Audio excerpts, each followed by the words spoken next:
Buenas tardes, soy Maritza Aranguren. Nuevamente les doy la bienvenida a nuestro primer ciclo virtual de conferencias jurídicas internacionales. Uniacademia tiene el gusto de invitar al doctor Ricardo Hernán Medina Rico, quien disertará el tema Derecho Penal Ambiental, Análisis de la Naturaleza como Víctima. El doctor Ricardo Hernán Medina Rico, abogado, especialista en Derecho Penal y en Derecho Administrativo, magíster en Justicia Criminal. Estudios de maestría en Educación y de doctorado en Estado de Derecho y Gobernanza Global, y estudios en el Centro de Estudios de Derecho Penal y Procesal Penal Latinoamericano de la Universidad Göttingen en Alemania. Profesor de pregrado y posgrado en diferentes universidades, conferencista nacional e internacional.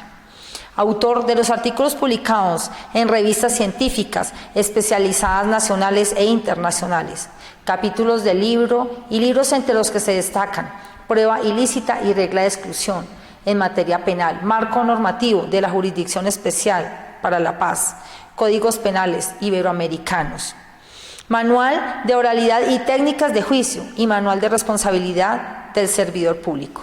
Se ha desempeñado como abogado litigante, asesor y consultor en derecho penal, constitucional, disciplinario, responsabilidad fiscal y derecho administrativo. Actualmente labora en el Tribunal de la Jurisdicción Especial para la Paz. Bienvenidos.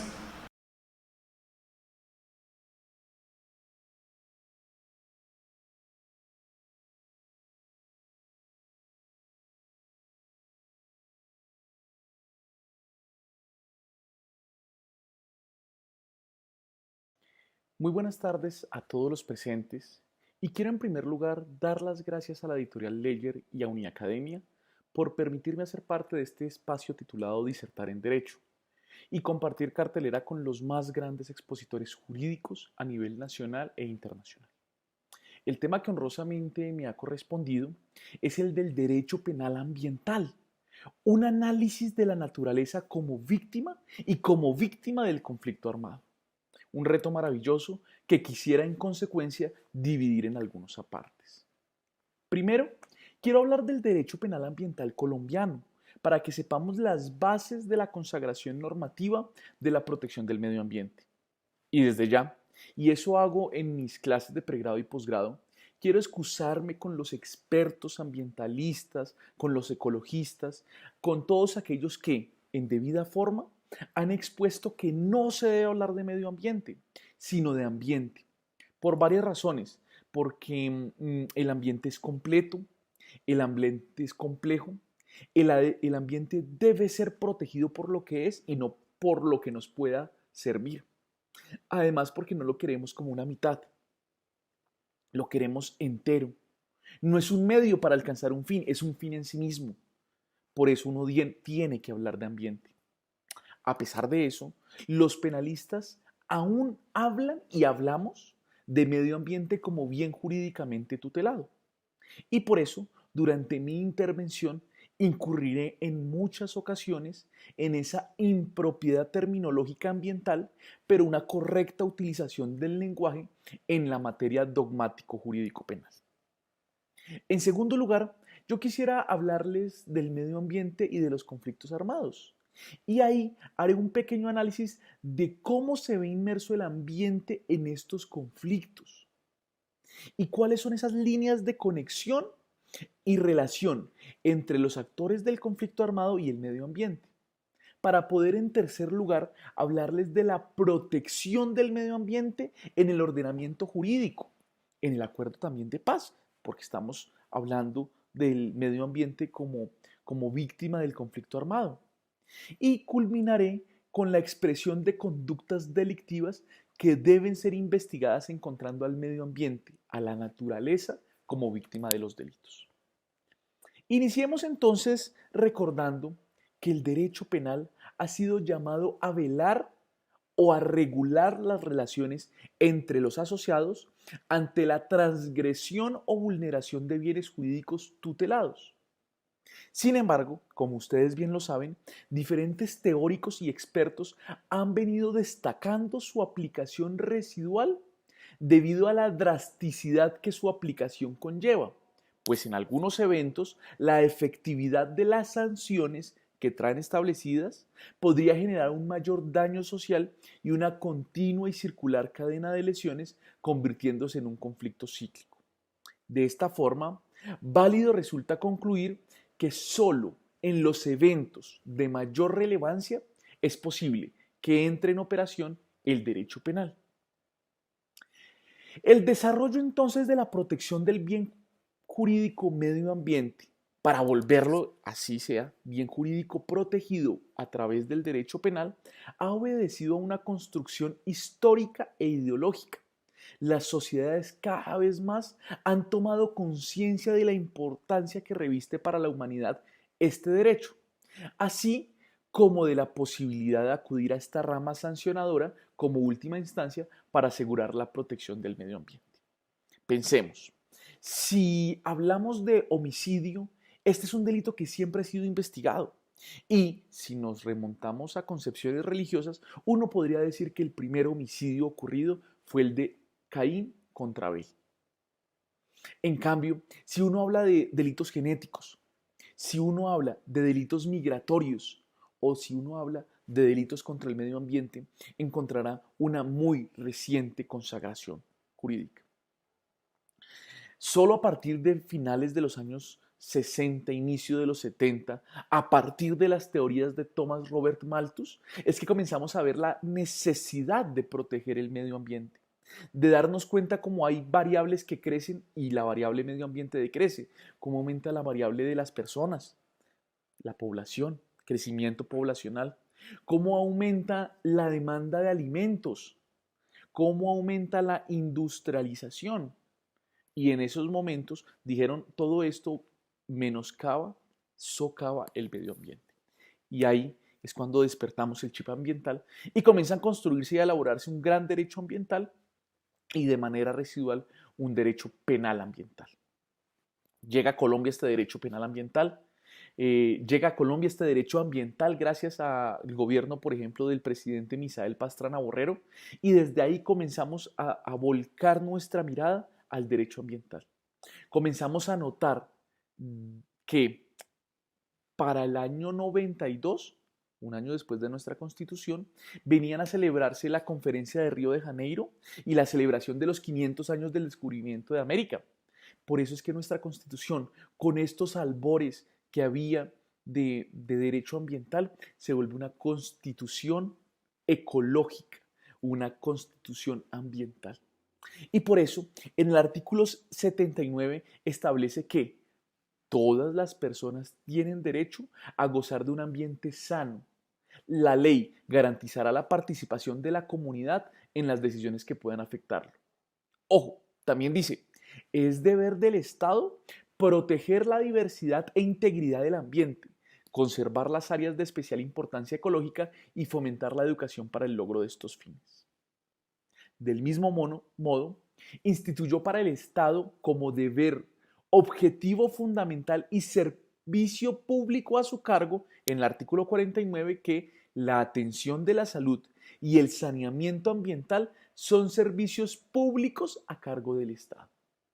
Replicando así en el artículo 366 que, abro comillas, el bienestar general y el mejoramiento de la calidad de vida de la población son finalidades sociales del Estado.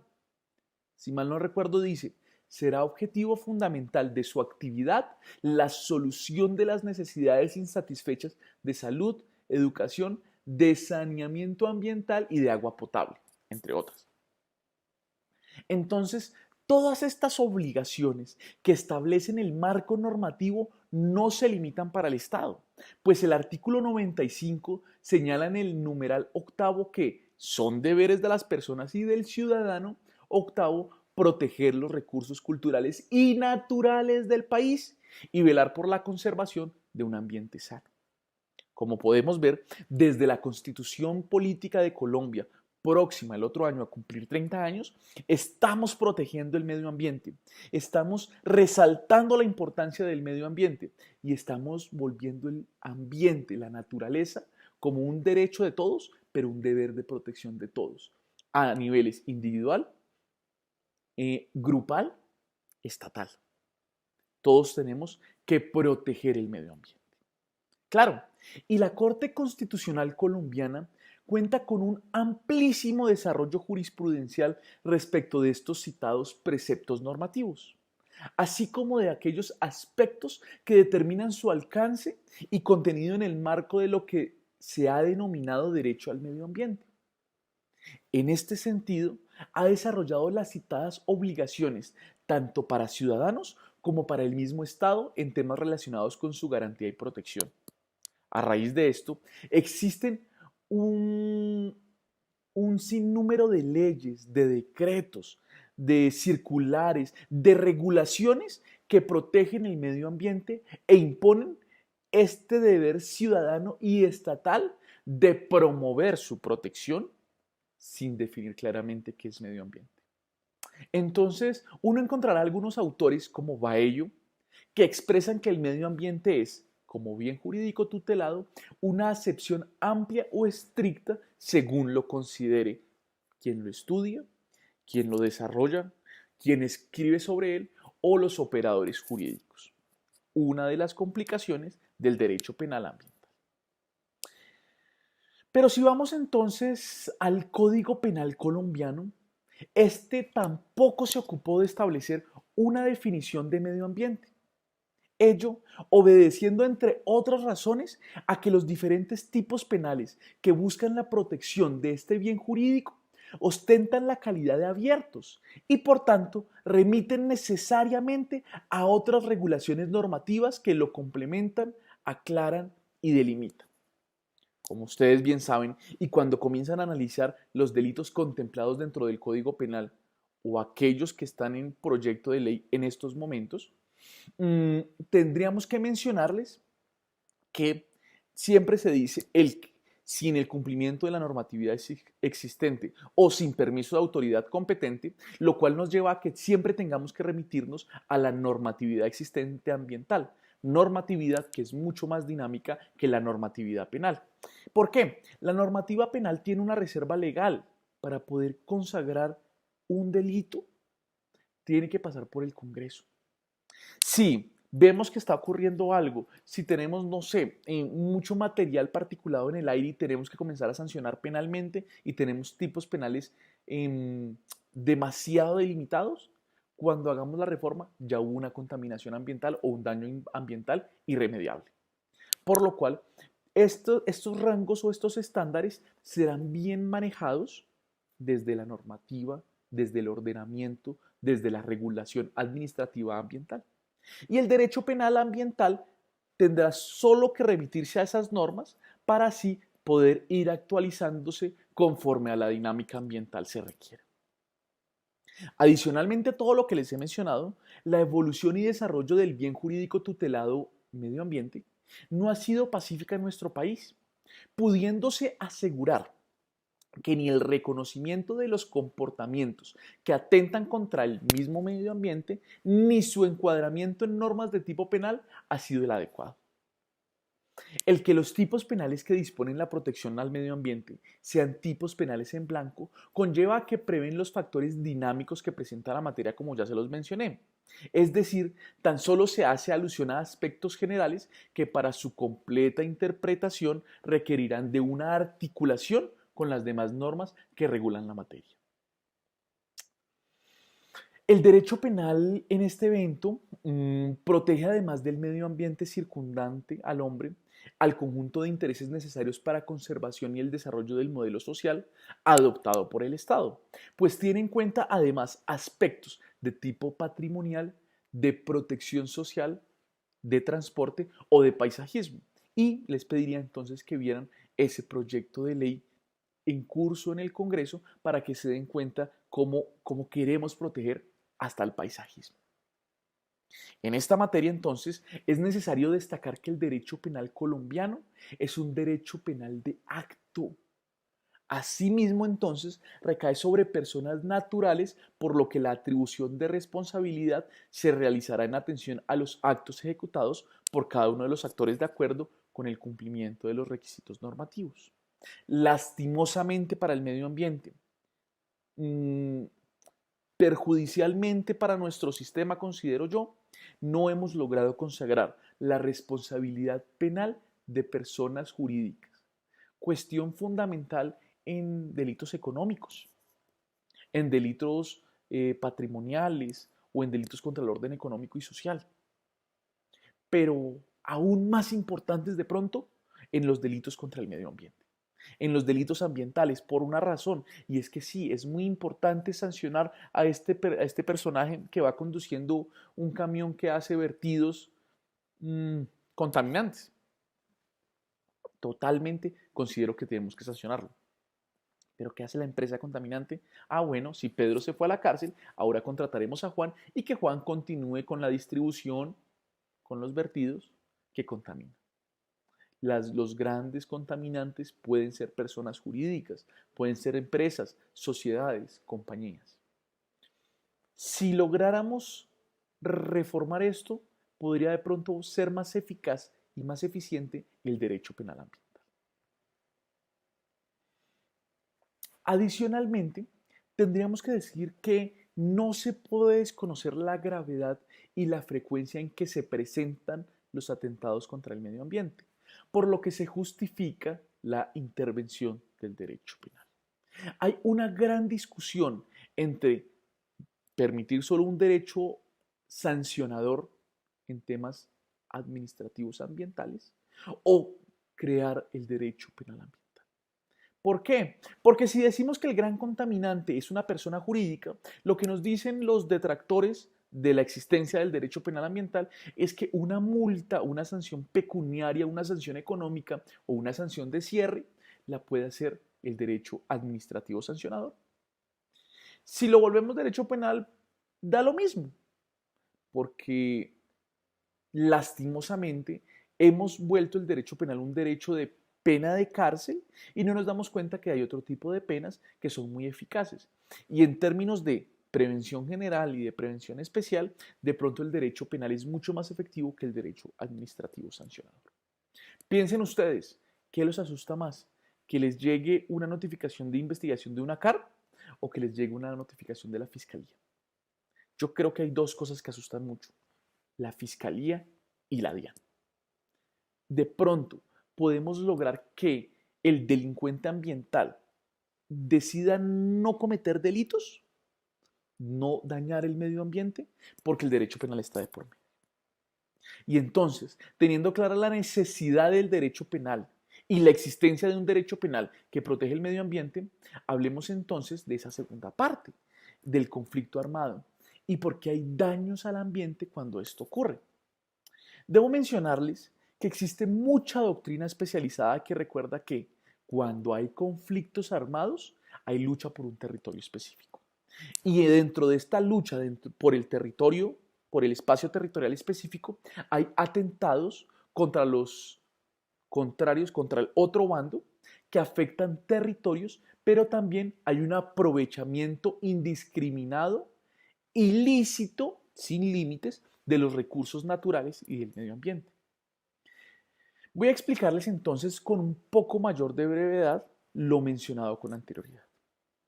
La relación entre el medio ambiente y los conflictos armados es una relación multidimensional, una relación que puede verse desde diferentes formas y que puede llegar a ser muy paradójica, porque muchas empresas que destruyen el medio ambiente no entraban en zonas de guerra, por lo que puede ser también una relación de protección con el medio ambiente. Pensemos en una empresa que, no sé, tala de manera indiscriminada árboles, que no era capaz de entrar a ese bosque porque ahí estaba el conflicto armado. Una relación provechosa para el medio ambiente era esa. Ahora, sin conflicto, sin quien domine territorialmente ese espacio, entra la empresa y puede realizar daños ambientales. Claro, estoy solo dándoles una de las relaciones. Pero la relación entre medio ambiente y conflicto armado colombiano se ve desde muchas perspectivas, no solo de la mencionada.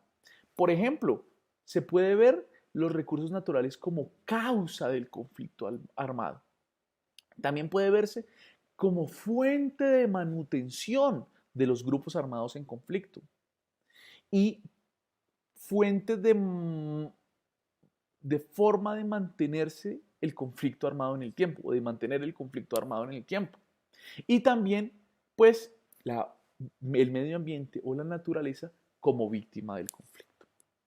Los recursos naturales como causa del conflicto, ya que, aunque estos recursos naturales no son los únicos detonantes del conflicto armado, sí lo fueron. Si ustedes recuerdan, el inicio o la génesis del conflicto armado colombiano era por mala distribución de la tierra, por aprovechamiento inequitativo de los recursos naturales, pues también ya hay ideología política, hay ganas de cambiar la forma de gobierno, pero sí puede decirse que los recursos naturales son una causa significativa de la generación del conflicto. Esta entonces relación de causalidad podríamos dividirla en dos grandes formas, como lo exponen algunos autores, otros dicen que son más formas. En primer lugar, cuando la distribución de los ingresos fruto de la explotación de los recursos naturales es inequitativa y hay pobreza y falta de oportunidades, los menos favorecidos deciden entrar en conflicto, pues quieren ocupar esos recursos naturales y explotarlos para ellos y devolverse un poco unos Robin Hood para quitarle a los ricos y darle a los pobres. Una forma de causa del conflicto. Pero también, en segundo lugar, cuando los estados mueven sus economías en torno a los recursos naturales, puede la gente ver que se explota todo lo del municipio o todo lo del departamento o todo lo de mi vereda o todo lo de la región y eso se lo llevan o extranjeros o se lo lleva el poder central. Entonces, en un ejercicio de reivindicación de lo suyo, empiezan a querer quitarle ese monopolio al Estado para manejarlo de una manera más equitativa, ya que la corrupción está acabando con el Estado, consideran estas personas. Entonces, se genera un rechazo al establecimiento y se crea el conflicto armado. En Colombia vemos plasmadas estas formas que les he mencionado. El conflicto armado con las FARC, por ejemplo, empezó por una tierra y por unas gallinas. No pensemos en esa deformación del conflicto en temas de narcotráfico o de secuestro, que no tendrían nada que ver con recursos naturales. Pero si vamos a la génesis, al inicio del conflicto armado, era la tierra la que generó el conflicto y la que perpetuó el conflicto, porque hablaríamos de temas como el despojo de tierras, el desplazamiento armado, para tener control territorial sobre esas tierras, etcétera, etcétera, etcétera. Desde la época de las bananeras, los recursos naturales, la tierra fue un generador de conflicto armado. Pero también, como les mencioné con anterioridad, el medio ambiente y los recursos naturales se relacionan con el conflicto no solo por ser causa, sino por ser forma de sostenimiento, manutención y financiación del mismo. En el conflicto armado colombiano, los grupos armados se financiaron y mantuvieron durante tantos años primero, por ejemplo, por explotar oro, esmeraldas, carbón bajo una minería ilegal contaminante. 2. Por medio de extorsión a personas dueñas de tierras y ganados, dueñas de recursos naturales, dueñas o detentoras de medio ambiente. Tercero, por una deforestación indiscriminada, por venta de madera, por acabar con la madera para sembrar cultivos ilícitos. Y otras muchas formas de financiarse, de poder pagar sus nóminas, alimentar sus tropas, comprar armas, expandirse y vivir el y del conflicto armado. Pero más allá del financiamiento por medio de recursos naturales, el entorno y la geografía de la zona también pueden jugar un rol determinante en el mantenimiento del conflicto. Pensemos en esos lugares de difícil acceso que sirven de trincheras y que son bombardeados, pero no logran alcanzar su objetivo. Los corredores, por ejemplo, para sacar drogas, o para escapar de la persecución del ejército, o para transitar y llevar camuflados secuestrados. El medio ambiente entonces contribuyó a que no fuera sencillo el combate y se perpetuara en el tiempo el conflicto armado. Claro, Pero para aterrizar un poquito más en lo que nos interesa, en tercer lugar, podemos ver el medio ambiente como una víctima dentro del conflicto armado. Si el medio ambiente es una entidad jurídica, como propone Stone, es titular de derechos. La Corte Suprema de Justicia, en sentencia del 5 de abril de 2018, señaló que, abro comillas, se reconoce a la Amazonía colombiana como una entidad sujeta de derechos, titular de la protección, de la conservación, mantenimiento y restauración a cargo del Estado y las entidades territoriales que la integran. Cierro comillas. Y esto con un fundamento, y es que decía que el reconocimiento de la naturaleza como un auténtico sujeto de derechos es una postura acorde con la relevancia del medio ambiente y su conservación desde una perspectiva ecocéntrica. Ojo, año tras año hemos ido evolucionando y nos hemos dado cuenta de la importancia del medio ambiente. Si nos damos cuenta, esta pandemia que hemos sufrido nos generó al principio unas noticias muy bonitas en donde la naturaleza estaba recuperando el territorio perdido. Y veíamos videos de jabalíes en Roma. Y veíamos videos de los zorros sabaneros en Usaquén, acá en Bogotá. Veíamos ballenas en Cartagena, muy cerca de la costa. Veíamos entonces cómo la naturaleza estaba buscando recuperar todo lo que ha perdido. Entonces, desde la Constitución, desde el derecho penal y desde la jurisprudencia, tan en boga hoy en día con ese famoso derecho de los jueces, está haciendo un reconocimiento a el medio ambiente, al medio ambiente como titular de derechos, al medio ambiente como víctima.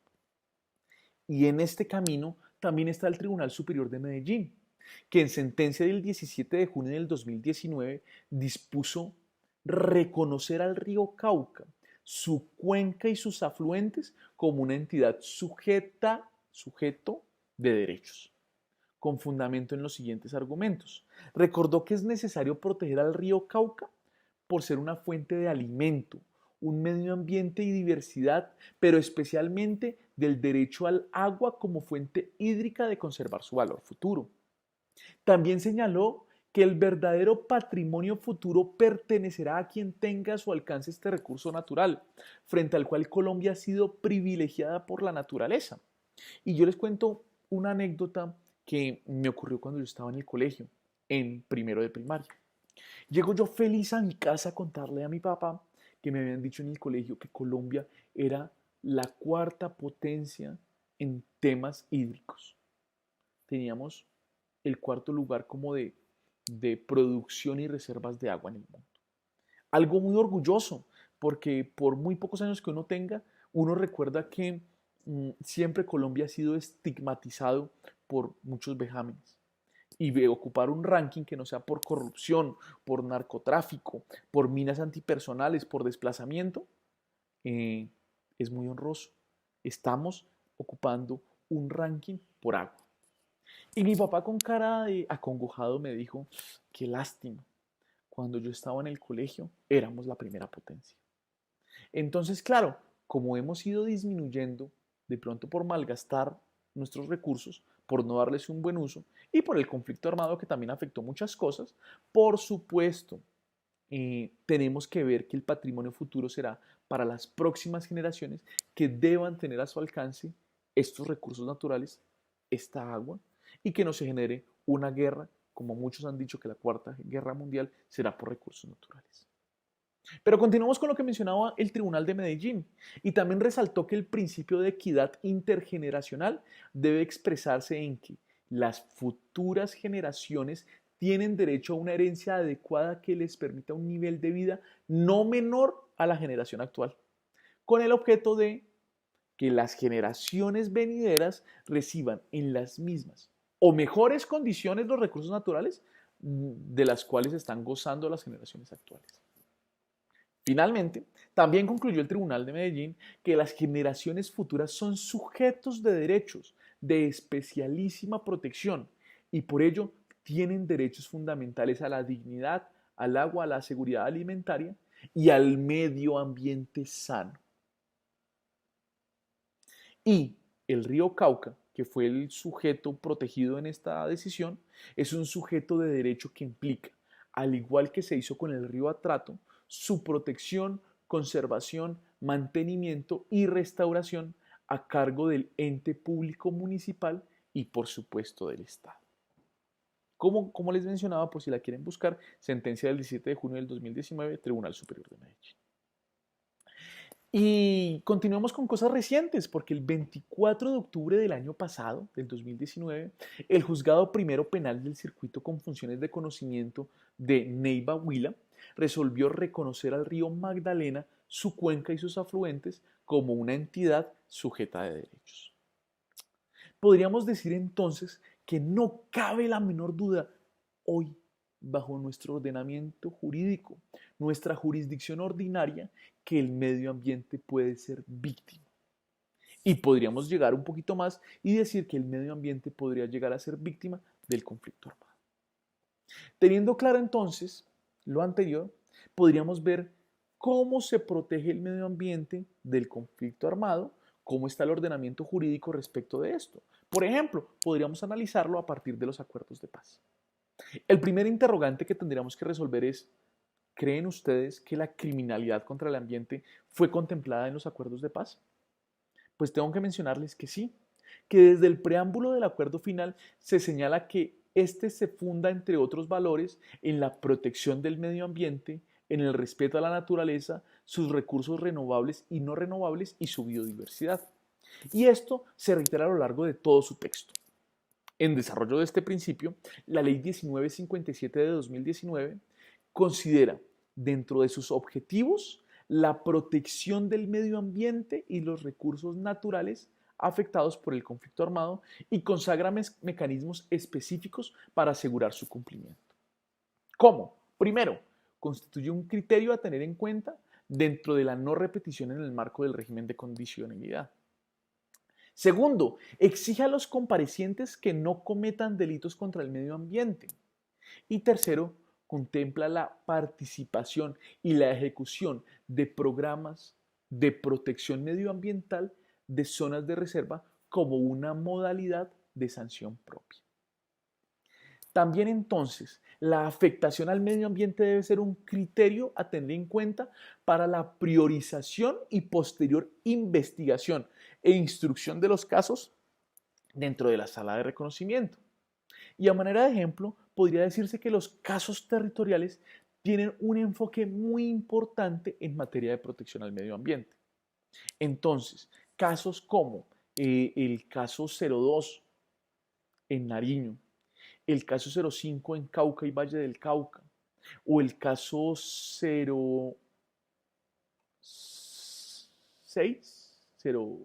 04, perdón, en el Urabá, son casos que han buscado la protección, la garantía, el resarcimiento del daño ambiental, la tutela del medio ambiente. Los recursos naturales afectados por el conflicto armado no son solamente una de las finalidades de la JEP, sino uno de los fundamentos del sistema integral de verdad, justicia, reparación y garantías de no repetición.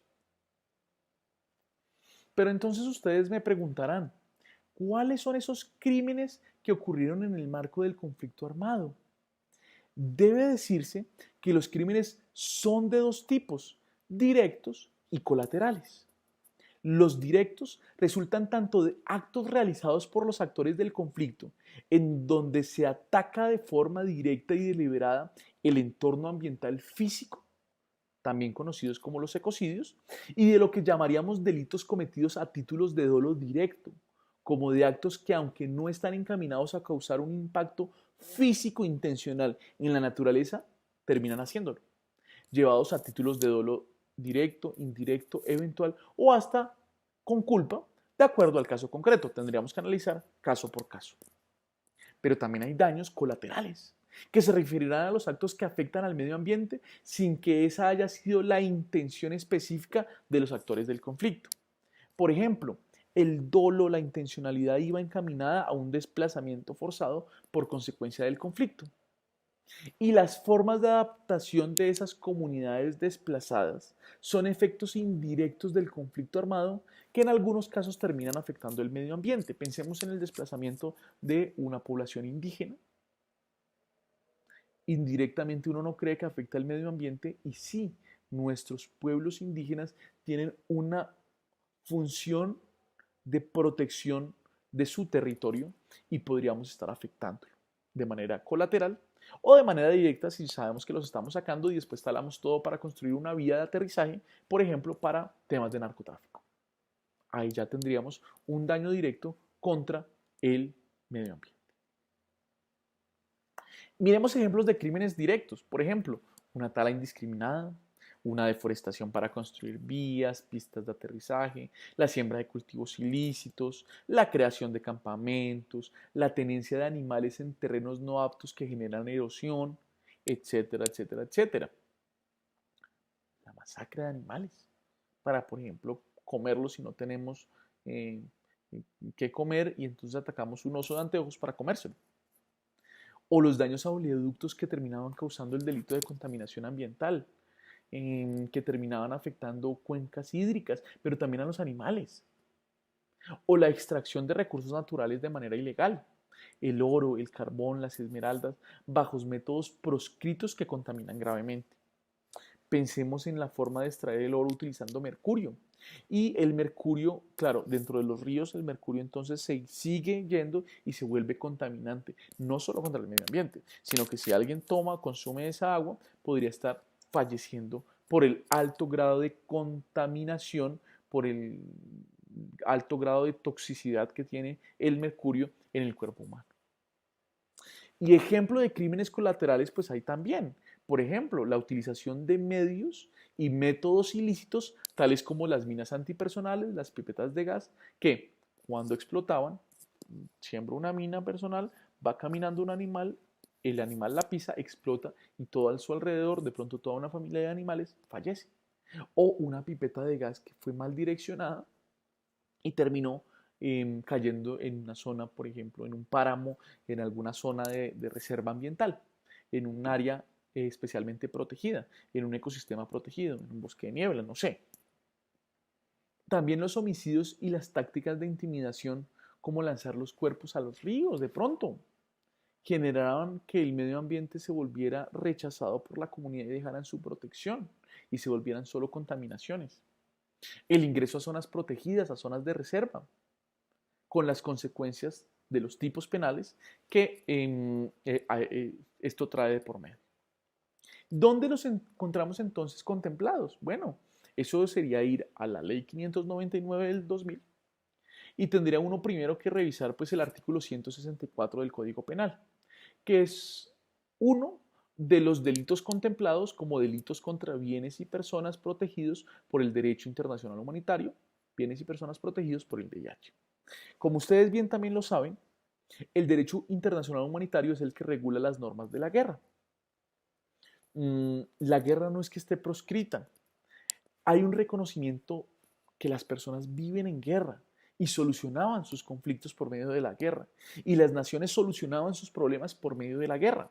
Por eso tuvo que crearse como este conjunto de normas protectoras que planteaban unos mínimos dentro de las guerras y tenían varios principios, tales como la distinción y la humanización del conflicto armado. Por ello, entonces, tenemos un capítulo del Código Penal destinado a estas infracciones. Y el artículo 164 es aquel que habla de la destrucción del medio ambiente y expresa que el que, con ocasión y en desarrollo del conflicto armado, emplee métodos o medios concebidos para causar daños extensos, duraderos y graves al medio ambiente natural, incurrirá en una prisión de 160 a 270 meses, multa de 600.666.66 a 45.000 salarios mínimos legales mensuales vigentes e inhabilitación para el ejercicio de derechos y funciones públicas de 160 a 270 meses. Por supuesto, aquí vemos una consagración dolosa de los daños directos, con la problemática de qué pasa cuando la intencionalidad no era causar el daño extenso, duradero y grave contra el medio ambiente. Por lo cual, los delitos ambientales sí pueden servir como una guía para entender esta criminalidad ambiental. En especial, yo considero que hay 4 tipos penales de los delitos ambientales sobre los cuales uno puede poner los ojos. Primero, daño en los recursos ambientales. ¿Qué nos dice este tipo penal? El que con incumplimiento de la normatividad existente destruya, inutilice, haga desaparecer o de cualquier otro modo dañe los recursos naturales a que refiere el título o a los que está asociado con estos, incurrirá en una prisión de 48 a 108 meses y una multa de 133.33 a 15.000 salarios mínimos legales mensuales vigentes. Este delito tiene un problema y es que es un delito de resultado, por lo cual tenemos que demostrar específicamente dónde hubo el daño, cómo fue que se destruyó o se dejó inútil o se hizo desaparecer el recurso natural.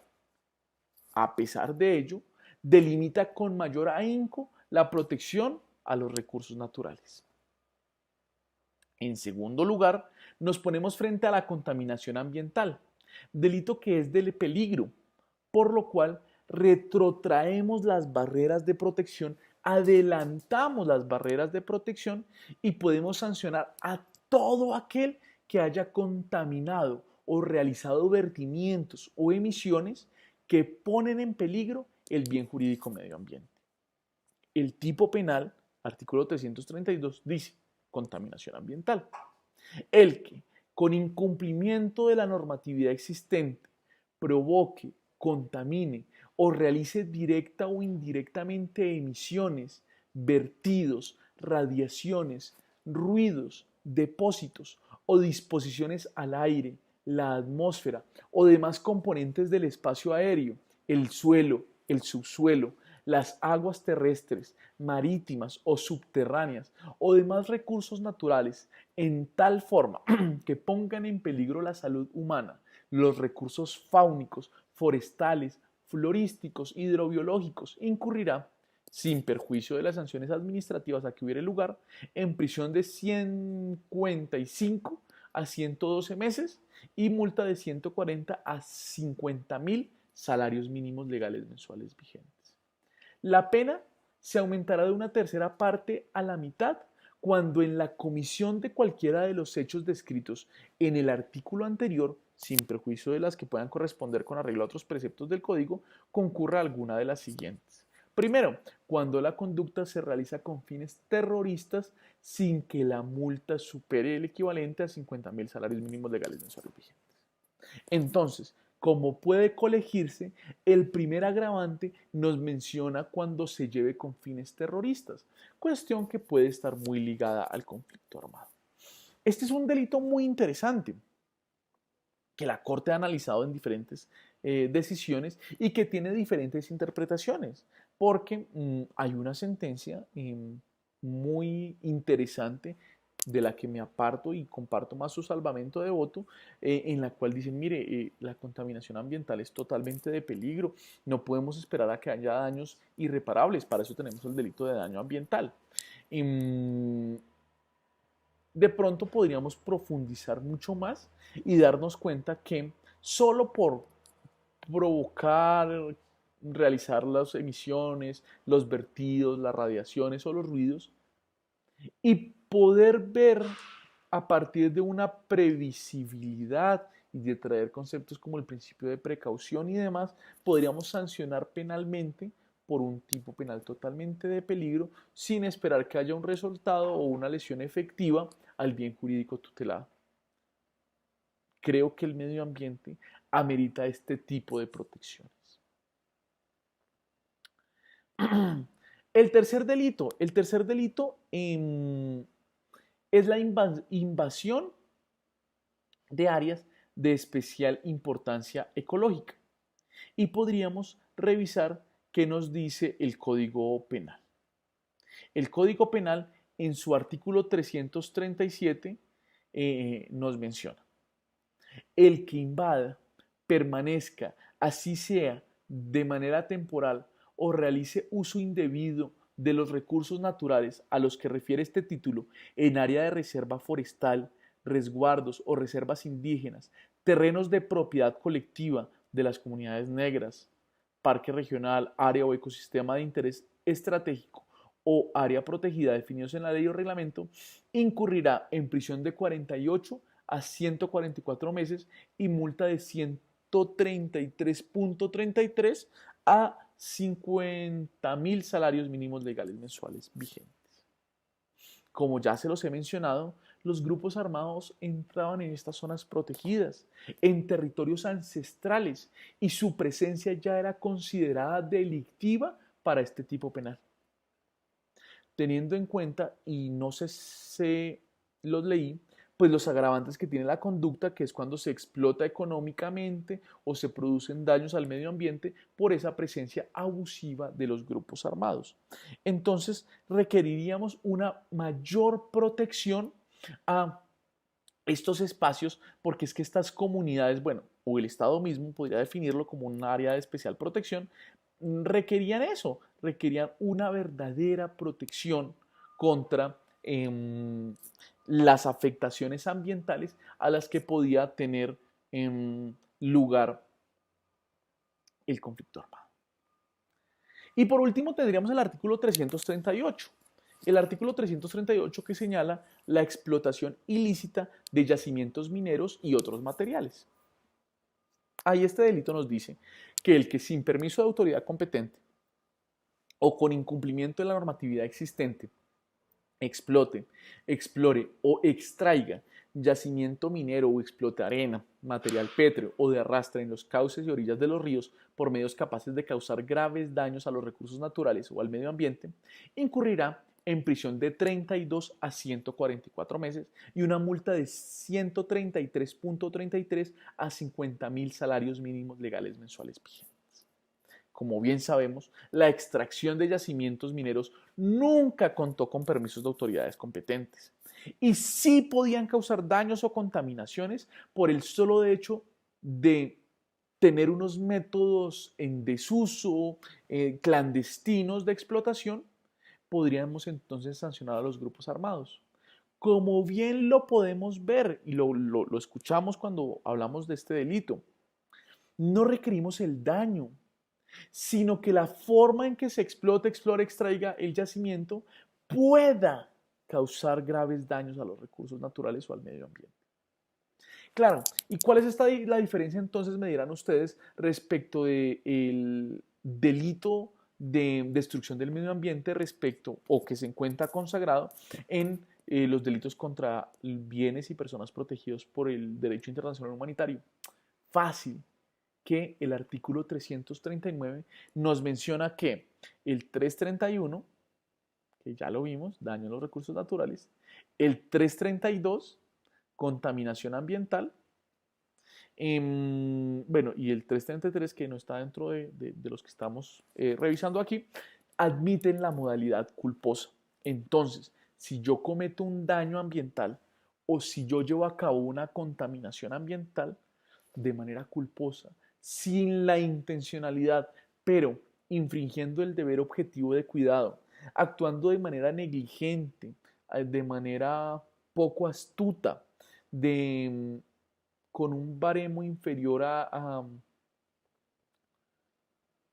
buen padre de familia, al hombre medio, puedo estar dentro de estos delitos y puedo ser investigado y puedo ser sancionado penalmente a título de culpa. Y aparte de esto, también tendría uno que mencionar, por supuesto, que los servidores públicos podrían responder cuando la naturaleza, cuando el medio ambiente es víctima de estos daños por acción o por omisión.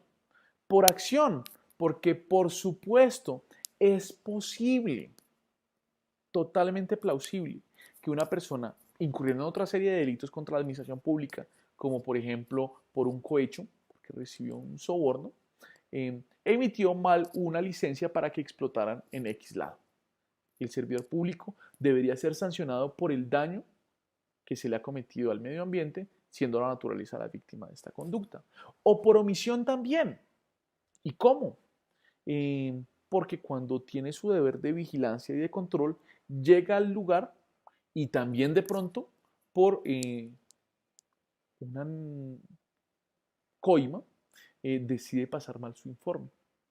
O en ambos casos no recibió dinero, pero fue muy negligente, le dio pereza hacer bien su revisión, no miró la documentación de manera debida, fue firmando todo, podría responder por esa contaminación o por, o por ese daño ambiental de manera culposa. Entonces, como podemos ver y como podemos concluir, el ordenamiento jurídico colombiano sí contempla la protección del medio ambiente por los crímenes cometidos contra este. Los hechos, las conductas, las acciones y omisiones que llevaron al daño o a la puesta en peligro del bien jurídico medio ambiente deben ser investigadas y deben ser juzgadas, ya sea por la jurisdicción ordinaria, por la jurisdicción contencioso administrativa, por aquellas entidades encargadas de investigarlo de manera administrativa o por la Jurisdicción Especial para la Paz. Porque, como lo mencionó Naciones Unidas, no debemos olvidar que, y abro comillas, el medio ambiente sigue siendo la víctima silenciosa de los conflictos armados en todo el mundo. Cierro las comillas. Yo lo que creo es que nosotros, como titulares del bien jurídico, con los deberes y los derechos que nos recaen sobre él, debemos ser la voz que visibilice todo lo que sufrió durante tantos años y cómo es una víctima que aún puede salvarse. No esperemos a que los daños contra la naturaleza, a que los daños contra el medio ambiente, a que los daños contra los recursos naturales se vuelvan irremediables. No tenemos una segunda oportunidad en este mundo. Tenemos que salvarlo, tenemos que proteger nuestros recursos naturales. Muchísimas gracias por su tiempo. Nuevamente, muchas gracias a la editorial Ledger, a Uniacademia, y espero poder compartir con ustedes en estos espacios. Un abrazo y feliz fin de semana.